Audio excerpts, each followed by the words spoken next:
Welcome to Something to Talk About from the Bainbridge Island Senior Community Center. We're going to be talking about A Tale for the Time Being. This has been a book we've been exploring for a little while now. This is our final discussion, and we'll look at the whole book and its appendices and anything else that anywhere else that we happen to go. But before we do that, I want to thank Fieldstone Communities of Bainbridge Island for being a sponsor of Something to Talk About, a podcast of the Bainbridge Island Senior Community Center. Fieldstone has memory care, independent living, and assisted living up on Rolling Bay. Beautiful campus, and they have a restaurant which you can sample for free and get a tour and just get a feel for the place. You can call Celia or Jamie, and they will set you up. 206-594-1010. Or check out their website at fieldstonecommunities.com. I'd also like to acknowledge that we are meeting on the ancestral homeland of the Suquamish people, the people of the clear salt water, who have lived on these waters and the adjoining lands of the Salish Sea since time immemorial. We honor them and we continue to learn from their stewardship of these lands and waters. Anne Lovejoy has been helping us all along with figuring out how to discuss this very interesting and a little well, it's an interesting read. It's an interesting book for sure. So thanks, Anne. Oh, thanks, Reed. It is indeed a very fascinating book, and I would love to hear from everyone about it. But I want to start with John because he has less time. So, John, if you want to start us off talking a little about your takeaways from this book and anything particular you want to call out. I know you've been reading it again, right? Yeah. I didn't take much time to prepare to refresh my memory of part 4, but I did look into some things. I'm an admirer of the writer's ambition, and I think she's done a very good job of assembling pieces that have a kind of you read it in order, you read not knowing what's going to happen next. And she kind of builds that lack of prior knowledge into her own narratives. And the text from now evolves on blank pages that become filled out as it's needed. So there's an ingenuity in the book that you have to accept and find a way to enjoy, because it doesn't create a kind of seamless, coherent whole. It involves a lot of sort of embrace of hard to believe circumstances, hard to believe concepts. So I think fundamentally it's a very playful book at the same time that it's very serious about the human condition, about our history, and the ways in which the world is fragmented. And so I'm just a huge fan of the book, and I think I've read it twice, and then I've sort of reread to bring things into focus. You can keep coming back to this book, and maybe it's almost by design something that rivals Proust's Remembrance of Things Past or Time Regained, or however you translate the title. That's another, it's a much bigger ensemble, but it's another piece, another novel of parts and enormous scope and a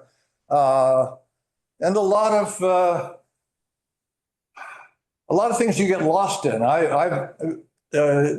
Proust has defeated me. He's engaged me and fascinated me and defeated me at the same time. So we're talking about the most ambitious examples you can imagine of uh, literary invention in the form or the tradition of the novel in many languages. So I think it's really been an adventure. I think that's a great way to sum it up, actually. This book is an adventure for sure. Um, Barbara, did I'd love to hear what you were thinking.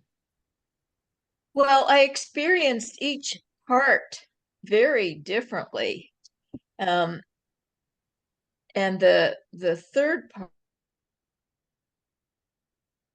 part was just quite heavy for me. And then the fourth part was kind of short, and then it got very abstract. Like when she started talking about what quantum mechanics, it's like my eyes started glazing over. I was back in like math class in middle school or something. Um, but I agree with what John said about it's very playful also at the same time that it's so complex. Um, there were a couple things in the last chapter that I wanted to comment on. It was the program that Nell's father developed to interrupt people's internet searches. And he said the method 2 can only alter the present and the future, but it does that by beating the user to the past and making it disappear. So it actually is in all three ways. It was very interesting to think about being able to identify a search and erase what it might find before it could find anything. Well, and that's almost like when she was looking for the article and it would disappear as she looked for it. Yes. Yes. And then I also was struck by her comment about different superpowers, and that one of old Jico's was making people feel okay about themselves just by being there. And I thought, now that is a wonderful superpower. That's such a different way than our culture thinks about superpowers, and yet it was fabulous. Yeah, thank you. I totally agree with those. Jane, did you have anything you wanted to bring forward? Um, I absolutely loved the book and found there's so much in it and it's so complex. And so I have little snippets of thoughts and memories about things. I'm not terribly coherent in the last few days. It's been a little rough around here, so I didn't get a chance to deeply review. But I think towards the end, the death of Jico and bringing now into that so that she participated in the end and the preparation and the funeral. There was something very lovely about what they did with her character and how they helped her develop her character and her strength through all that, but all about just tradition and ritual around death. It was very meaningful to me because we don't often have that in our culture, and to see how deep that was. So I really like that part of it. And yeah, I mean, just what I loved most about it is that it took place at least Ruth's part in Whale Town, where, as I think I mentioned, my friends live. And so there were things about it that, would ring a bell when they talk about going to a grocery store or something, say, oh, I've been there. I know what they're talking about. So, but it's a wonderful book. I actually just recommended it to a friend of mine who has been in a book group for like 30 or 40 years. These women have been in the same book group and they read a lot of varied kinds of things. And I said, you really ought to look at this because it'd be something that you all would enjoy. So it was good. One thing I think that the author does really well is weave the sort of ordinariness of everyday life into things like quantum physics, mingling those two in ways that change through the course of the book, but that kind of grounds everything in, going to Whale Town or having the cat go to the vet or whatever it is, right? but that juxtaposition of the really out there and the very daily ordinariness, I think is kind of part of what makes this book work so well for me anyway. Well, and Shannon, it's part of the time travel too, or the parallel universes. exactly. Shannon, what have you been thinking?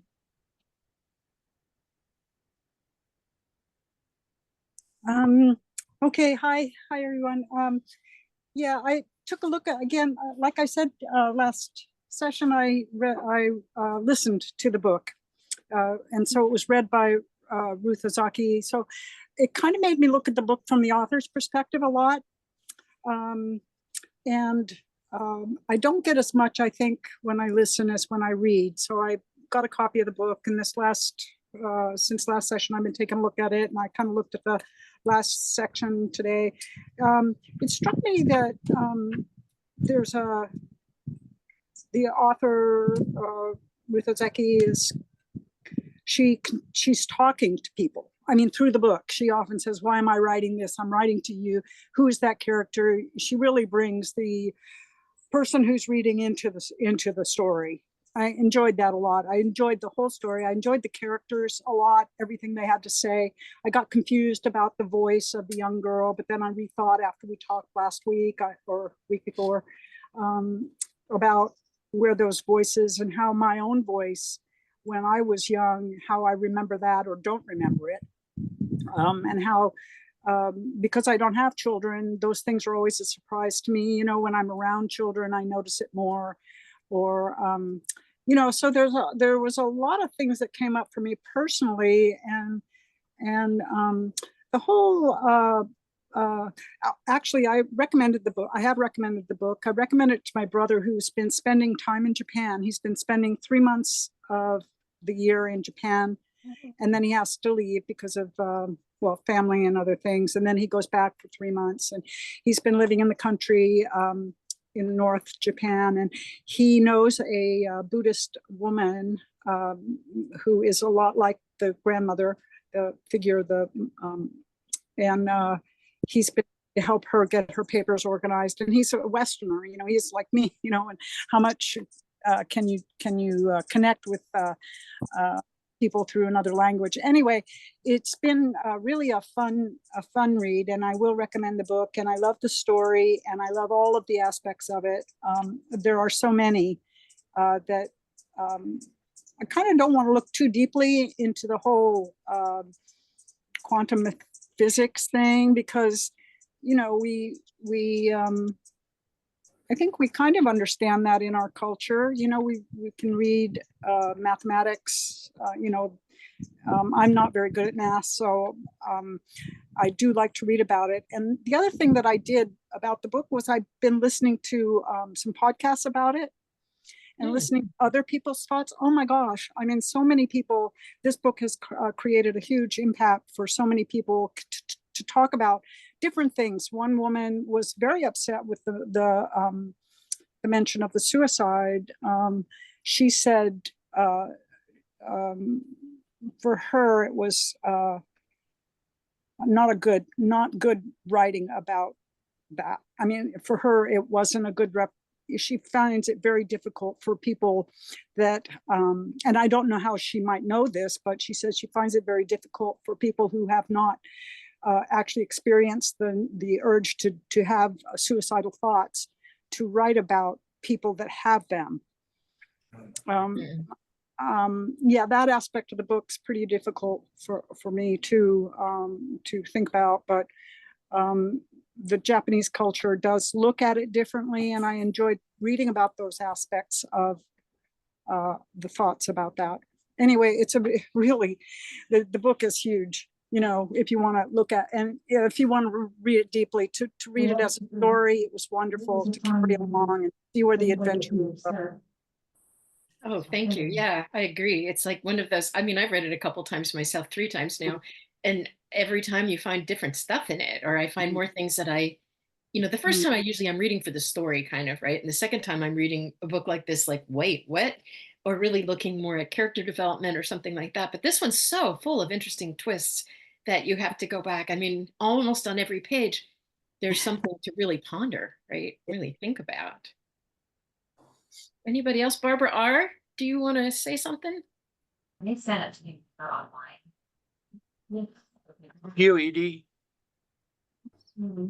you just, there you An go. Thank you. outliner There you go. on this, I perhaps need to read it the second time or the third time. Because the first time, I really found myself fighting it way too much and perhaps not relating to where she was going. It bothered me that she's Ruth, the author, and the character is Ruth. I was wondering if there was some significance in that. Mhm. It seemed to be when I started it, I thought it would be a pretty interesting concept. You find this lunchbox and it has a diary in it, and it might be from the tsunami. And it has to do a great deal, of course, with Japanese culture, their attitude toward suicide, and life in general, I guess. But I kept waiting for something to happen in the process that in my mind never quite happened. And I would not frankly recommend it to anyone lightly. I have a friend in a book group. I might suggest, I've already told her about it, and she's already turned her nose up at the idea that she would ever read it based on what I said.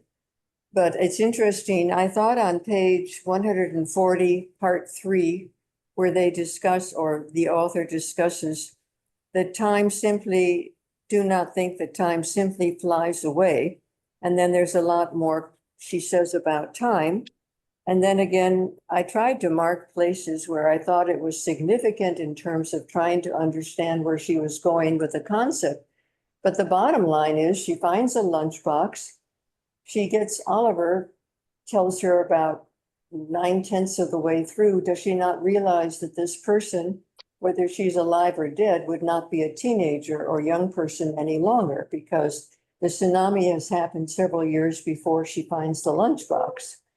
And so he points that out, and Ruth she seems somewhat startled to realize, because she kept thinking she was reading this currently with somebody who was a teenager, and that is not the case. And that sort of was a concept you think she might have figured out if she thought about the tsunami and when she found the lunchbox. But Oliver points that out. And I did not, maybe it needs to be read more than once. I thoroughly enjoyed Oppenheimer as a book, and I read extensively. This is not a book that I was really enjoying, I must say.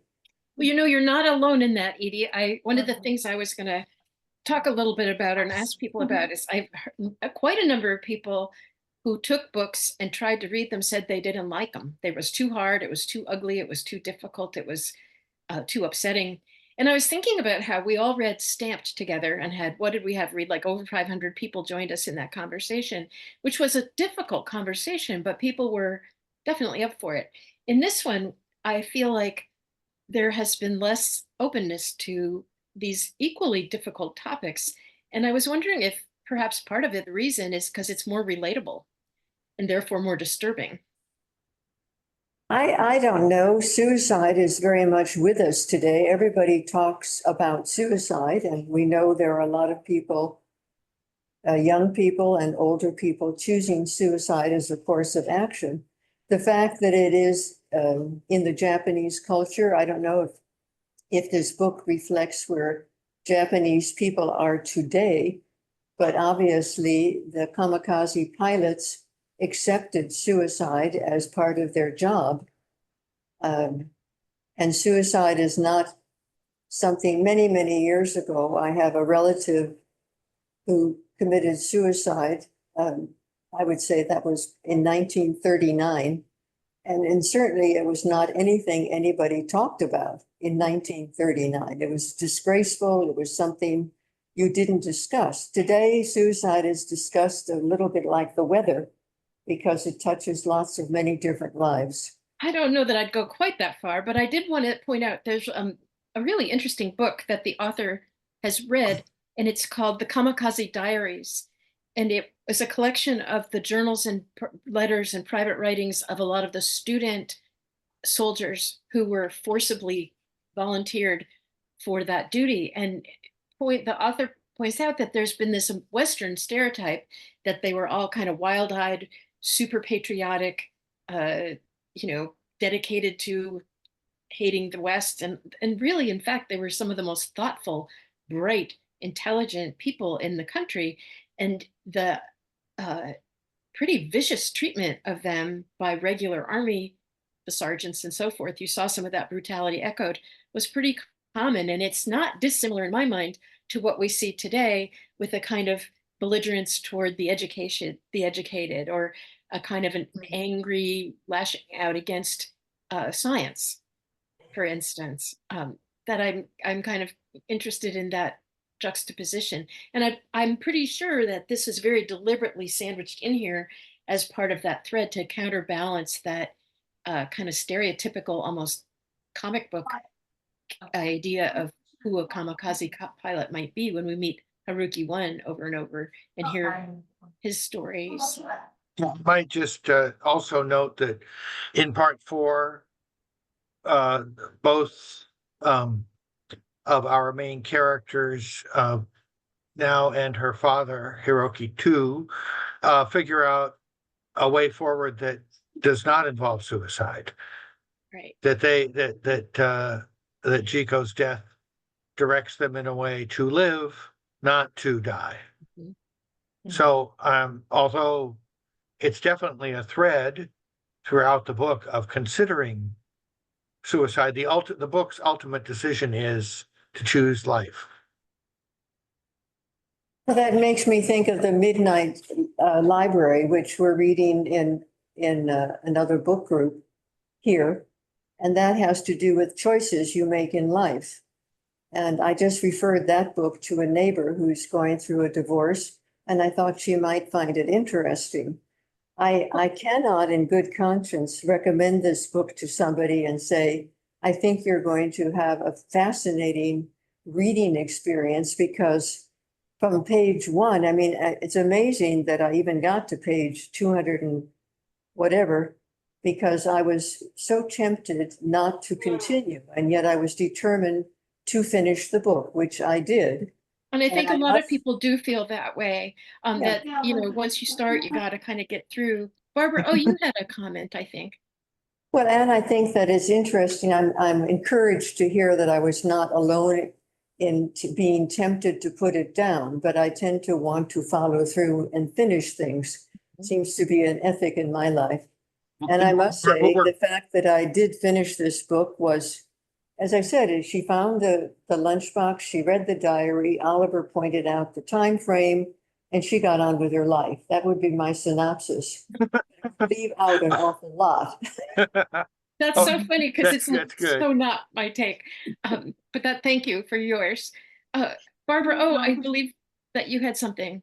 Yeah, I thought it was an interesting connection in this last chapter when you learn about how Haruki 2 lost his job in Silicon Valley because the daughter didn't know about that, and was accessing the usual teenage blame game of my life is messed up and it's your fault and blah blah blah.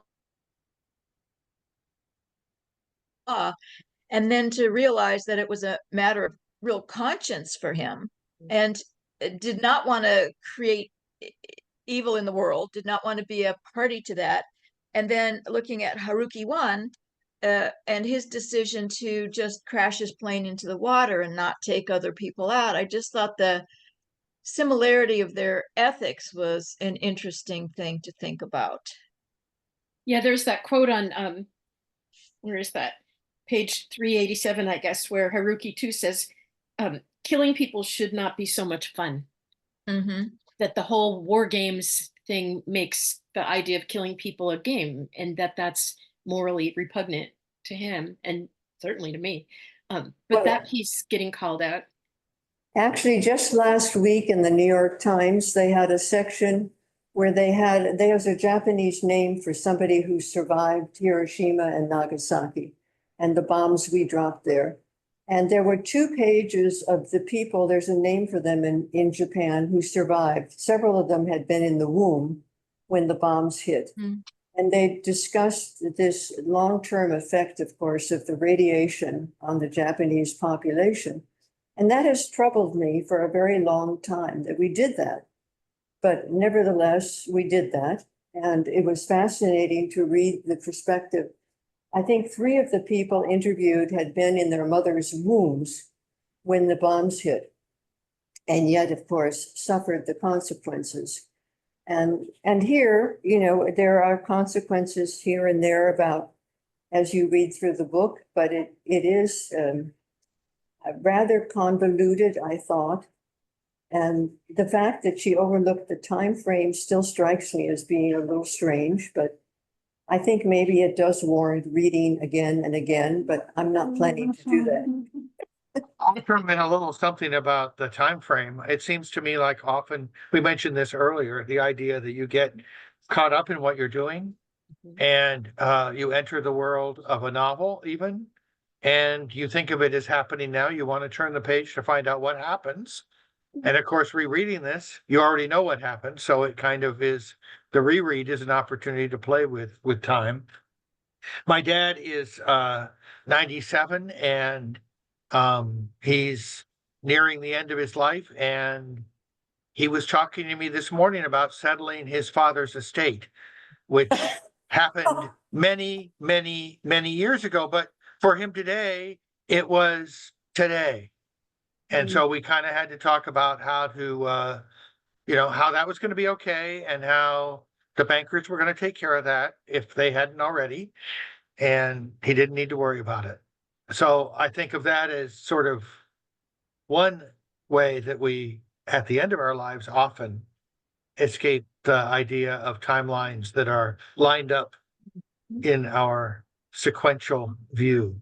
Well, and Ruth, of course, had been taking care of her mom, who had developed dementia, and then Ruth was trying to write a memoir about her mother's death, which she actually did do. So one thing, Edie, is that the author very deliberately used her own name and her husband's name and their setting on Cortez Island because her husband Oliver suggested that she ground the book in their real circumstances to make it more grounded, I guess you could say, right? To give it that kind of relief or contrast with the physics and the very unusual aspects of the book. And that I know for a fact that when you're writing, you can get caught up in your writing to the point where it can be difficult to remember whether you're in the now with these people or in the then with those people or in the book or in the grocery store. I mean, it's when you're very focused like that, it actually can happen as in a different way to what happens with living with someone with memory issues. My mom developed 3 kinds of dementia, which was refreshing, because why stop at one when you can have several? And they express themselves differently. But watching that process really makes me aware now of like when I have slippage, um, well, what that might mean. And I think I really related to Ruth as the author, finding her own memory unreliable because she said a number of times to Oliver, "Am I crazy, or is this, you know, am I completely off the wall here?" And he, of course, politically says, "Oh, you're fine, honey." But I think that not knowing maybe it's not uncommon anymore for a lot of us. Well, there's a lot of places in our lives where we don't know, you know, where both things are in a way true. So, I mean, I'm not going to go into this too far, but we're coming up on a big national election, and we sort of have to live with the understanding that we don't know how it's going to be, and we don't know what we're preparing for afterwards. But we have to kind of live in both spaces. That's our little Schrodinger's cat today. Mm. And there's a lot of things like that, that, you know, that's one of the things I kind of loved about the quantum physics theme in this book, that the whole thing about the world splitting at every decision point. Um, and the idea that somewhere we didn't make these same mistakes. We made different ones probably, but not these. That's cool. I'd love to be able to hop over to a different world now and again and pick up where I stepped off track, right? But that thing of the choice piece, I love too. I think that's really intriguing.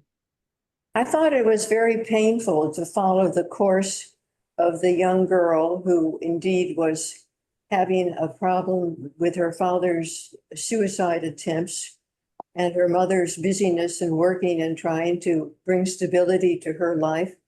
And when she decided that she was going to prostrate herself and become a prostitute, it was an interval where she was trying something else that might work for her.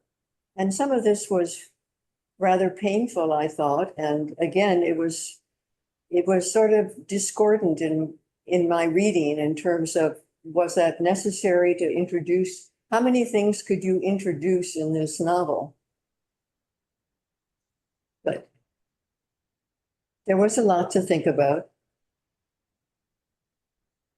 I didn't, Barbara R., we haven't heard from you. Are you? no, it wasn't my favorite because of man's inhumanity to man. And you have it when Haruki was in the military and they were demoralizing him. You had it with now when they were demoralizing her, her classmates were. And I keep hoping that the world is getting better, but it's not. You know, Cain slew Abel, and all through history, it's been people fighting other people, not because they know they might not be wanting to, but because they're being pushed along. We drafted boys when they were still young. They weren't fully grown to go fight the wars, the war to end all war, World War II, and then all the different conflicts we've had. And today, if you look at world news, there are all these conflicts, and it doesn't seem like we as humanity are getting better. We're just repeating. We are certainly slow learners. So that made it hard for me. That, and I don't get physics, quantum physics at all.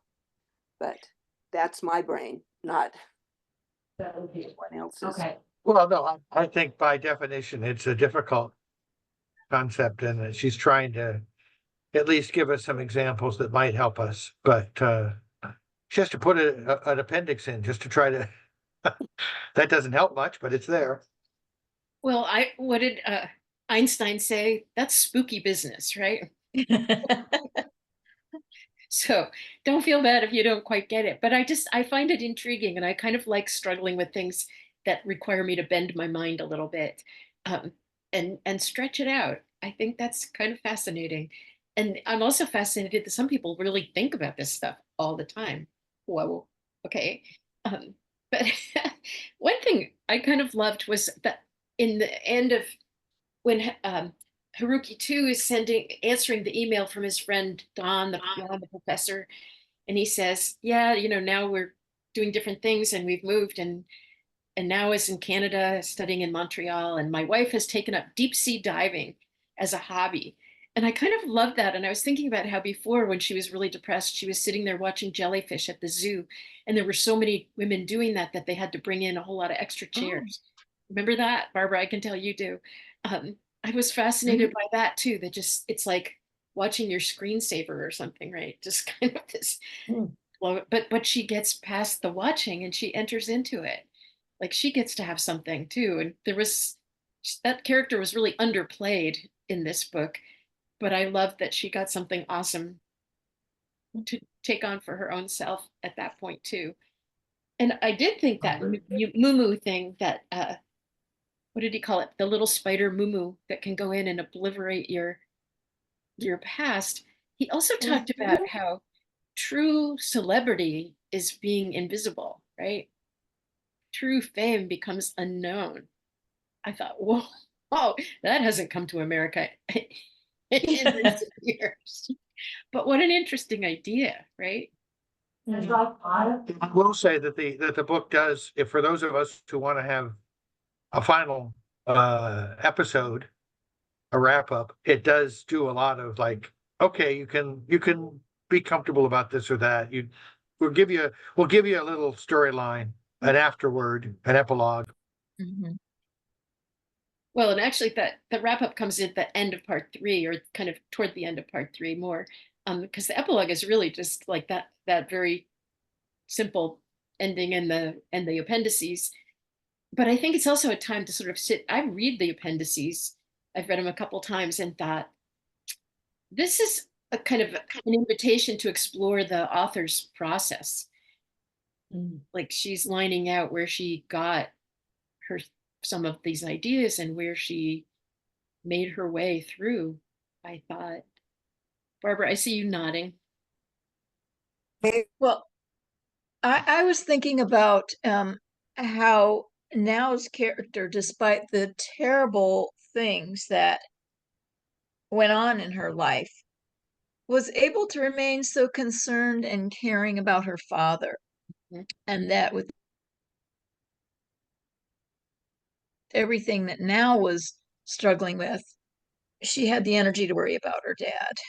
She couldn't always be nice to him, you know. I mean, I remember her comment about going to Disneyland, and then she kind of took herself to task for being so snarky to him. Um, but but that she had enough left over to be concerned about other people was really impressive to me. Well, I liked that part where Jiko has given her the prayer beads that belong to Haruki One, right?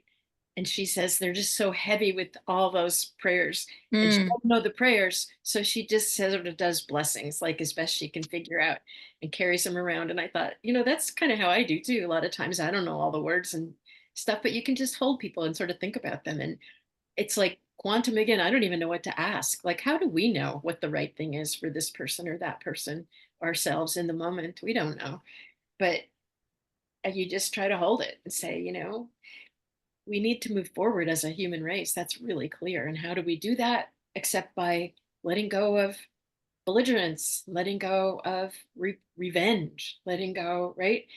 I That whole thing of like, I guess it's really the Buddhist thread there that is about compassion and forgiveness, in ways that are kind of hard for us to understand. I don't think Western culture does compassion and forgiveness really, really well.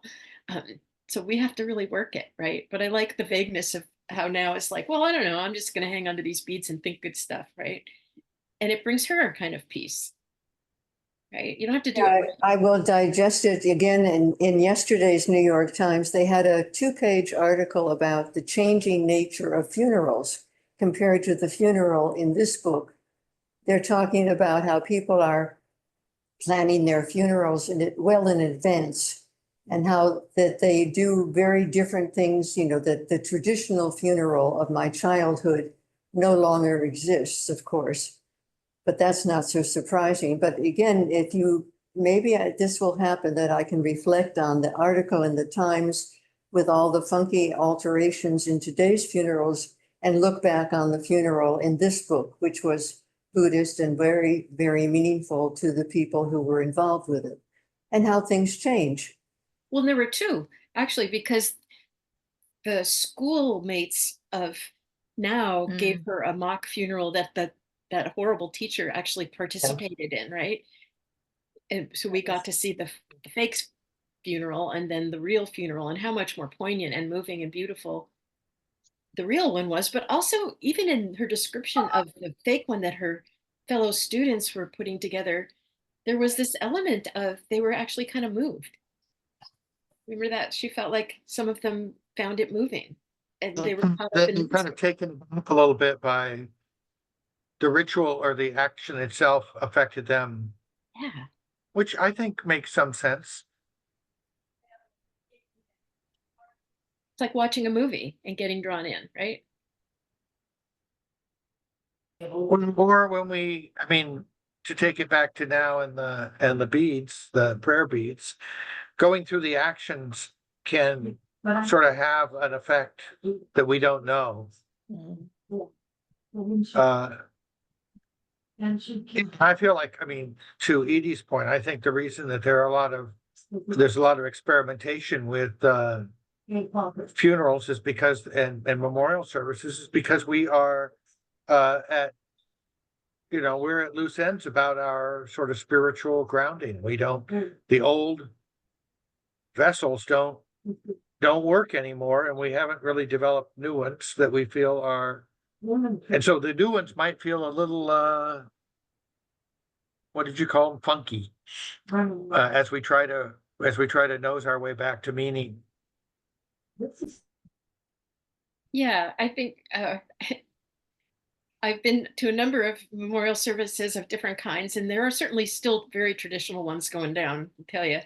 Um, but there are also others that are so poignant. And one of the most moving ones I can think of is someone who was doing voluntary departure. So she had incurable cancer and had invited initially about 30 of her close friends to come and have a meal.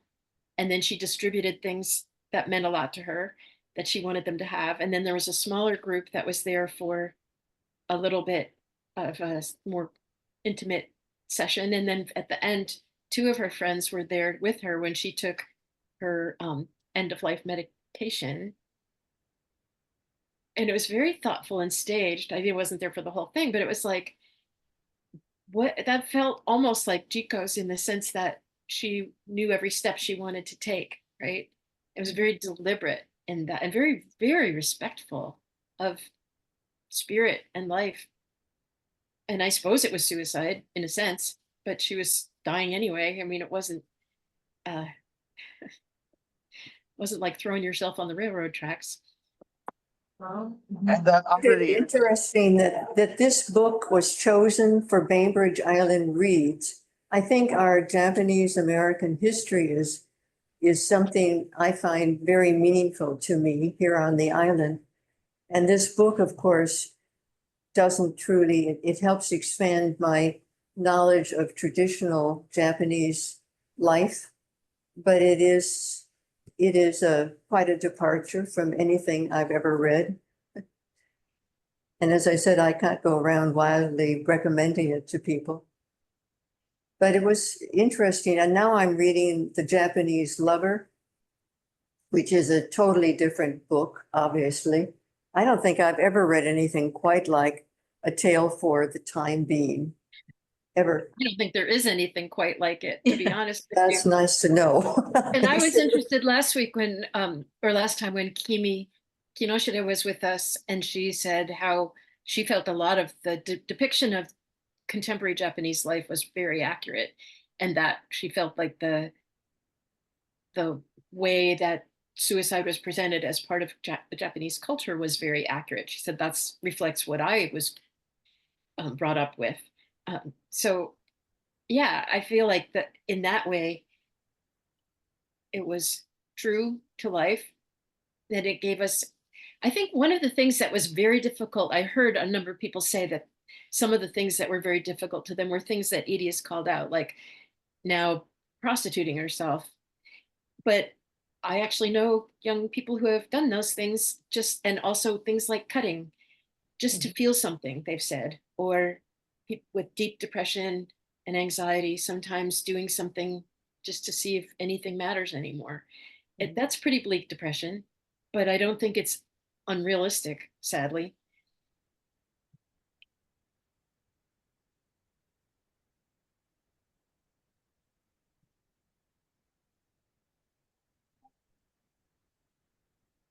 Well, I wonder if there are any final thoughts about this book. It's been wonderful to discuss it with all y'all and people who have been here during our meetings. Anne, Yeah. you were going to say something about the fact that nobody showed up at the library for the discussion that they were hosting about this book. Yeah, and I've heard some of the other book groups, people didn't get through it either. And again, I feel like I'm just curious about what made this book so much more difficult than, say, Stamped from the beginning. Or some people had a really hard time with Braiding Sweetgrass because there were some pretty difficult things that came up in the course of that book too. It wasn't all just fun and crafts, right? Stamp book we read was YA. These Yeah. are obviously more difficult reads. Maybe that's part of it. Maybe it wasn't quite as accessible. either one of them. Braiding sweetgrass is kind of a commitment too. Right. Well, these are much more, both braiding sweetgrass, now that I think about it, and this book are much deeper philosophically and spiritually. The book, the subject matter, everything about it is complex, and everything it addresses in us is complex and deep. Stamps is great and has its place and it's wonderful, but that's one big topic that you hit face on. And I can see why it would draw more people because it's more controversial. At least controversial on the face of it. Right. As opposed think- to in the middle of it. Yeah. I think it's interesting that you mentioned braiding sweetgrass because I have a daughter, my oldest daughter has an environmental science background and she's worked for the National Park Service and the Forest Service. And she absolutely loved braiding sweetgrass. And I tried reading it and I'm very fond of nature and I'm fond of being outdoors. And I found it redundant and boring, which is not very kind. And my daughter and I discussed my perspective and my age, maybe relative to the author of that book. But it's interesting that books like foods are very personal, and some people can digest them and some cannot. Well, that's a good point. And I have to say, Braiding Sweetgrass is one of my favorite books. I've read it, I don't even know how many times. And it's a comfort book to me that I'll dip into periodically because it has a timeless quality as well as a very contemporary one. Barbara, I see you nodding again. I know Well, you. Whoever's, braiding, who's go ahead. ever, who's ever choosing books for Bainbridge Island Reads, I think they need to look at their perspective if they want more participation. Barbara O. Well, I'd actually like to hear your comments, Anne, about this book selection process because I know nothing about that. And so I would be Yeah. curious to know how that works. Well, the first one. Who offers the list of books? Sorry. So the city manager asked a bunch of the social activists, connected people, women mostly, on the first to when Stamped was selected. That was the process. They had lunch together. They talked about a number of books. They chose the YA version rather than the adult version, which is a really heavy duty book, because they wanted the book to be read in the schools and by families.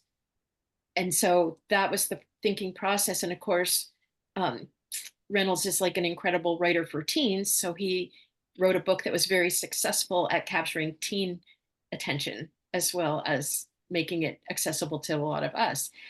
So that one was chosen without a real island vote. It was simply presented. Then the second year, there was a presentation process that was developed mostly by the city. The shortlist came from the city, and there were, I think, 3 choices that year. And Sweetgrass, we got voted at the senior center, at City Hall, at the bookstore, and maybe a couple other places. There were opportunities to actually vote with paper ballots. And there was a lot of voting, and Sweetgrass was by far the most popular. This year, this read, the selection group was me from the senior center, John Fawcett from the library, someone from the Eagle Harbor bookstore was supposed to be part of it, but didn't actually make it to any of our meetings. And Adam, help me out, Reed. Nebenzel from the Yeah, city. from the city. Nebenzel. Yeah. And so we came up with a short list. We reached out through Eagle Harbor Books to a lot of the book clubs on the island. We reached out through the library book club. We reached out and asked a bunch of different people we knew for recommendations, and then came up with a short list. And one of the preferences, the city manager said this time it has to be fiction. We've had 2 nonfictions in a row. We need a nonfiction book. Okay, so that knocked out all my choices. But but what was interesting, I think the choices were The Corner of Bitter and Sweet, This, and I'm trying to remember the other one that was something, I think, an African American author maybe. But this again, this one got, as far as I know, the most votes, but the only way you could vote this year was by um, a skew sort of thing where you had to either have the kind of phone that you could have your phone holding over the little symbol and it would tell you to go to a website, it would direct you to a website, and then you could make your vote there. And it was either on a poster or some of them were on uh, in the city website notifications too. But it was not as accessible, and I'm pretty sure there were not as many votes, but I don't know exactly how many. So I felt like that process wasn't what I would recommend another time because I felt like it left out a lot of people who maybe don't have a smartphone, don't know how to vote with a skew. I mean, I don't even know what to call it. I know how to do it. It's a QR code. Yeah, that the QR code.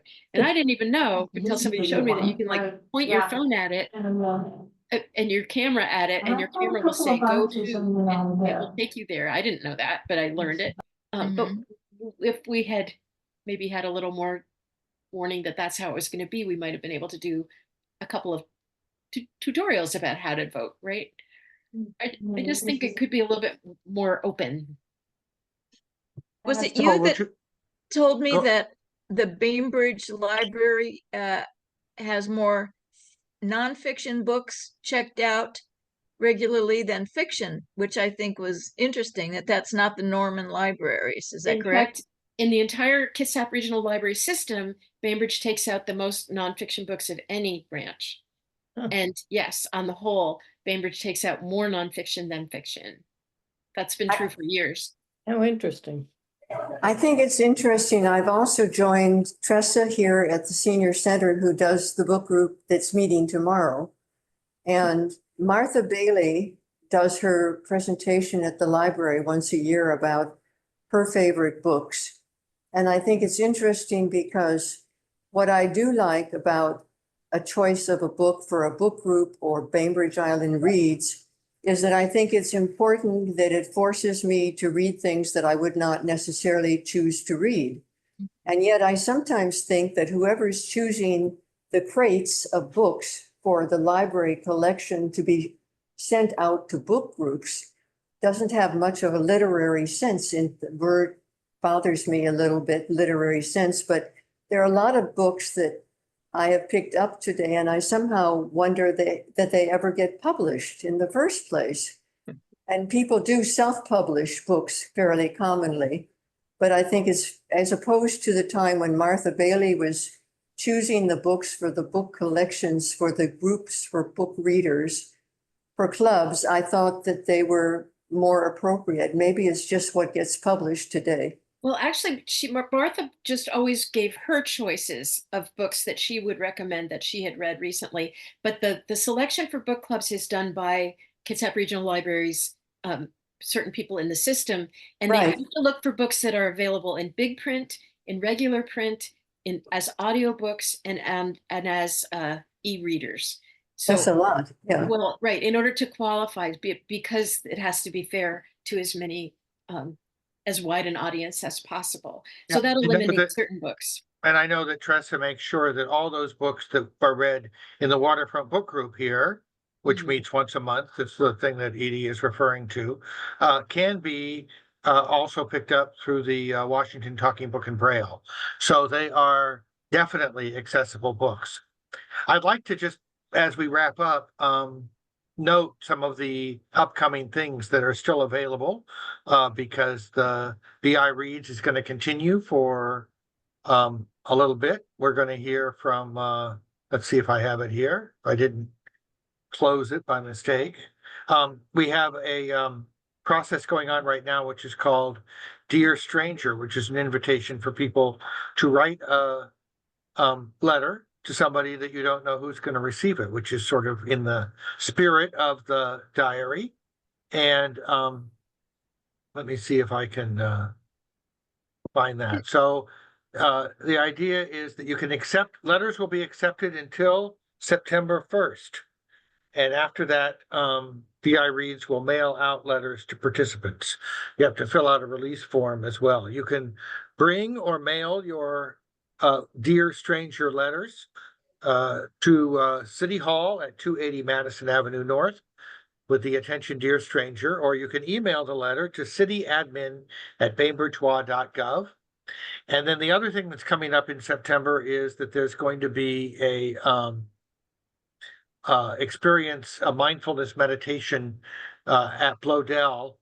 And you have to sign up in advance. There's a space is limited to 15 people. So that may already be not open. But to find out all this, go to bainbridgewa.gov and click on the Engage Bainbridge link on the city homepage.